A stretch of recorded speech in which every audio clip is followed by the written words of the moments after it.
ఈ Saturn planet ని మన శ్రీకాకుళం నుండి చూద్దాం రండి. ఇటువంటి టెలిస్కోప్స్ తో ప్లానెట్స్, స్టార్స్ చూస్తుంటే భలే సరదాగా ఉంటుంది కదా. ఈ వ్యూ ఫైండర్ నుండి చూస్తే మనకి సాటర్న్ ప్లానెట్ క్లియర్ గా కనిపిస్తుంది. సాటర్న్ ప్లానెట్ చుట్టూ ఉన్న రింగ్స్ తో పాటు టైటాన్ మూన్ కూడా కనిపిస్తుంది. ఈ టెలిస్కోప్ ని యూస్ చేసి స్పేస్ లో ఉన్న deep sky objects, galaxies, stars and planets ని కూడా చూడొచ్చు. ఇన్ఫాక్ట్ నేను ఈ వెదర్ బ్లాగింగ్ ఎంచుకోవడానికి రీజన్ కూడా ఈ స్పేస్ గురించి తెలుసుకోవాలనే ఒక ఇంట్రెస్ట్. ఇప్పుడు స్కూల్స్ లో ఎలానో ఈ టెలిస్కోప్స్ అని, సైన్స్ ఎక్విప్మెంట్స్ అని, ఎక్స్పెరిమెంట్స్ అని అంతరించిపోతున్నాయి కాబట్టి ఇక్కడికి వచ్చి సైన్స్ ఎక్స్పెరిమెంట్స్ కూడా ఎక్స్ప్లోర్ చేయండి. మనకి ఫిజిక్స్ లో ఉండే సర్ఫేస్ టెన్షన్ లాంటి కాన్సెప్ట్స్ కూడా ఇక్కడ సైన్స్ ఎక్స్పెరిమెంట్స్ రూపంలో ఎక్స్ప్లోర్ చేయొచ్చు. ఎప్పుడు క్లాస్ రూమ్ లో థియరిటికల్ నాలెడ్జే కాకుండా ఇలా ప్రాక్టికల్ గా కూడా అప్లై చేసి చూడండి.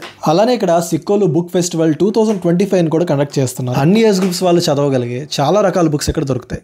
అలానే ఇక్కడ నవంబర్ 21 వరకు జరగబోయే కల్చరల్ ప్రోగ్రామ్స్ కూడా చూడొచ్చు. ఇలాంటి కొత్త వాటిని విజిట్ చేస్తుంటే మనకున్న నాలెడ్జ్ కూడా పెరుగుతుంది. సో కాసేపు ఆ రీల్స్ ని ఆపేసి మీ ఫోన్స్ ని పక్కన పెట్టేసి మీ ఫ్యామిలీ అండ్ ఫ్రెండ్స్ తో కలిసి సరదాగా NTR MS స్కూల్ గ్రౌండ్స్ కి వచ్చేసేయండి.